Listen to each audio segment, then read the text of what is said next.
here there a little bit.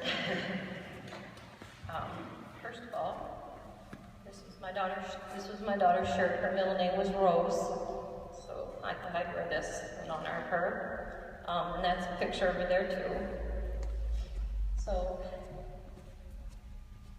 the instant that I heard the words, we did everything we could. The night my sweet Brittany Rose died at the age of just 26 years old, I immediately had an overwhelming urge to just scream from every mountaintop about everything I was feeling, about everything that I had learned, and about every warning that I wanted everyone to know. Today, I'm here to make good on those words. The last couple of years of Brittany's life were heart-wrenching, and the loss of losing her has been agonizing for me and her entire family every single waking moment of every single day, and it will be for the rest of our lives. It's always with us. When you first realize that your loved one has a drinking problem, your emotions are just reeling, trying to grasp the reality of it all. You're so caught up with trying to help them that it's hard to do all the research that you need to do in order to somewhat understand what they're up against, to learn what their options are, to learn how you can help them, and what you're actually doing that might be making things worse. 1 in 9 adults will have a drinking problem at some point in their lifetime. 1 in 9. And that's according to the National Council on Alcohol and Drug Dependence.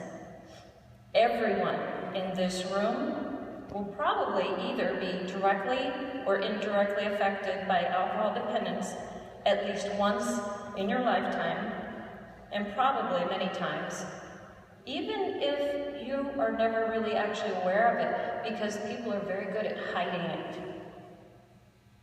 So everyone in this room has a vested interest in learning as much as you can about this right now.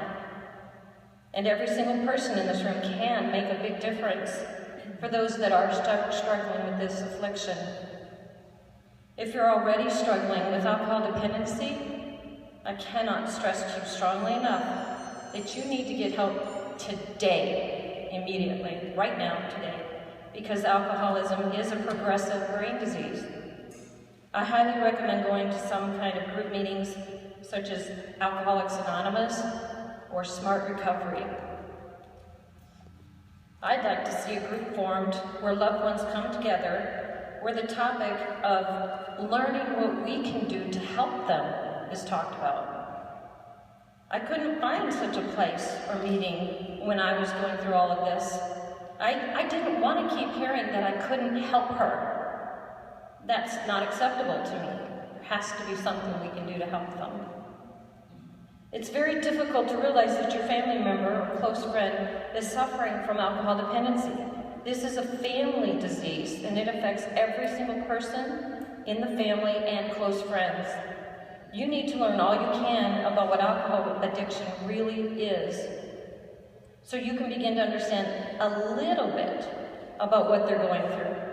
Please understand that no one ever chooses to become dependent on alcohol.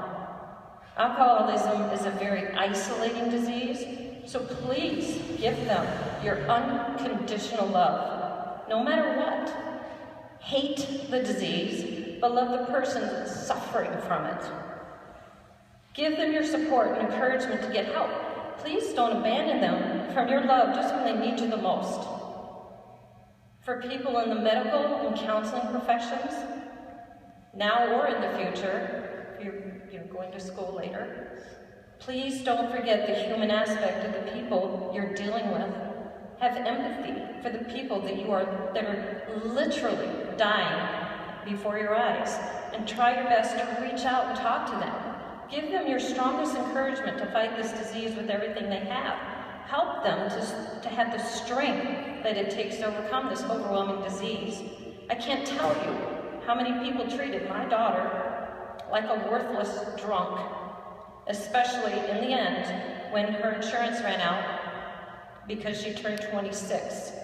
The law no longer allowed her dad to keep her on his family plan. Suddenly, the help that she just so desperately needed seemed even further and further out of reach. They treated her, and even me, with great disrespect on her last few medical visits. No one ever would treat a cancer patient that way. But the brain disease of alcoholism is not so forgiving in the public or even in the medical world. That has got to change, and I ask that it begins with you.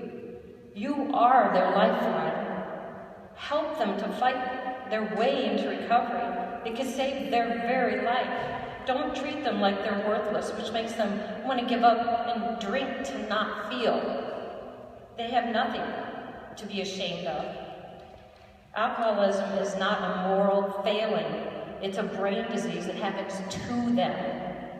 So encourage them to fight for their life. If you're in charge of counseling or rehabilitation programs, please don't kick them out of the program whenever they slip up. Those are the people who need your help the most. If you must kick them out of that program, don't throw them back out on the streets or back into an unhealthy environment where they came from. These people need an intensive program designed to reach them and help them understand that they can beat this. Encourage them and guide them out of the darkness so they can begin to fight for their very life. Don't throw them out to die on their own.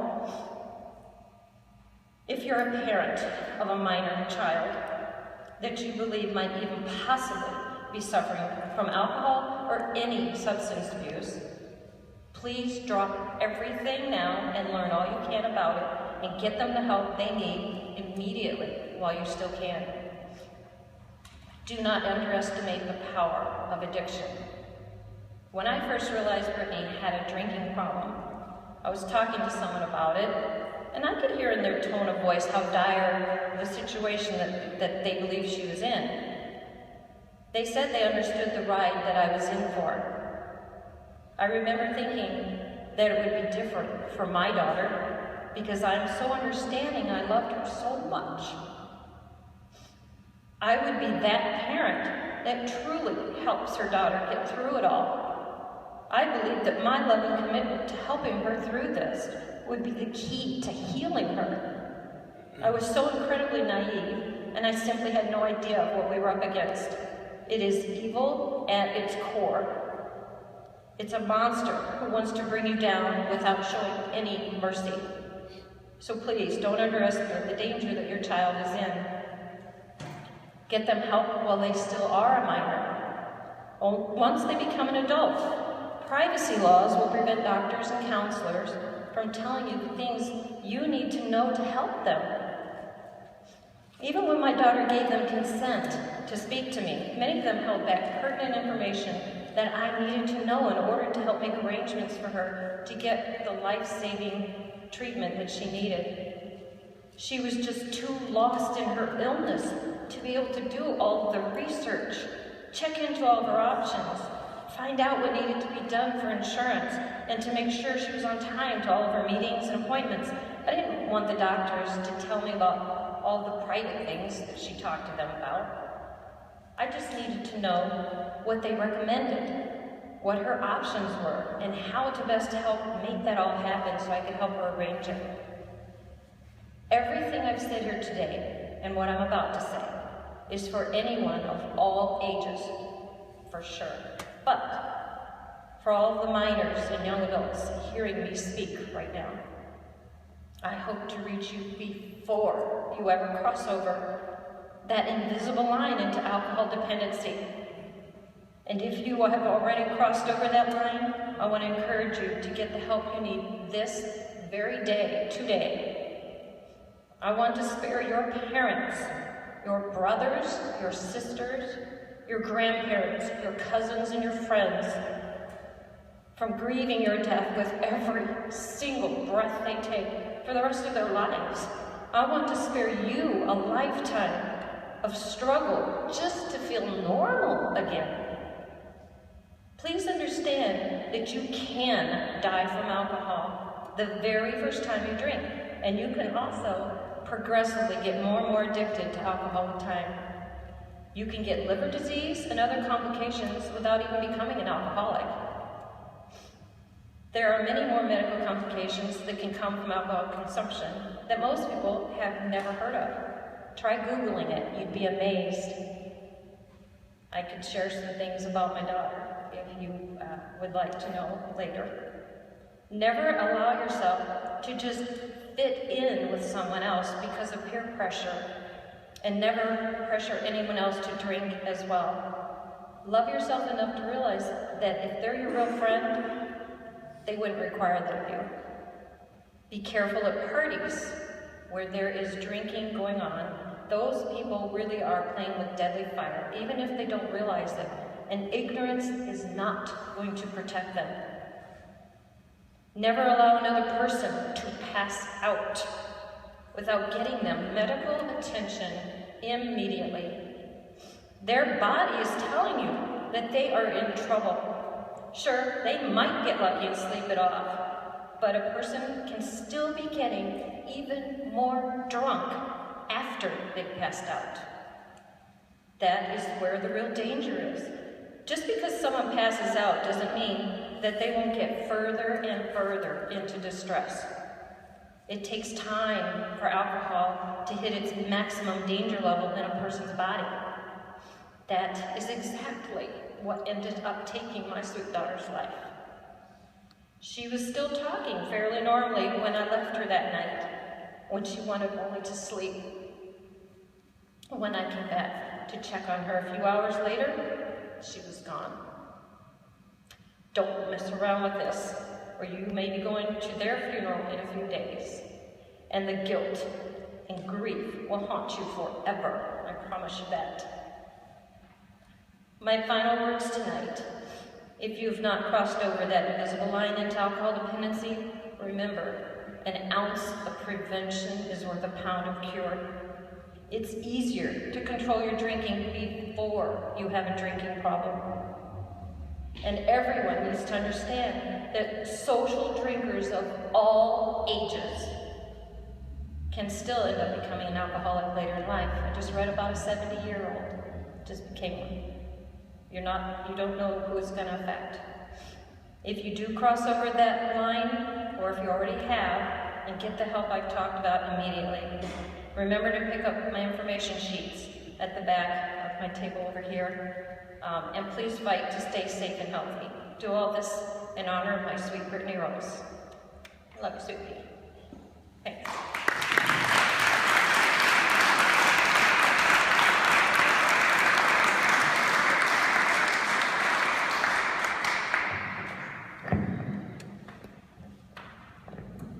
We'd like to thank Jenny for that wonderful rendition, not rendition, but story. Truly it touched all of us, and I think that if we heed to some of the words that she said in there and take it seriously and spread the word about what you've heard tonight, that it would definitely have an impact on people's life.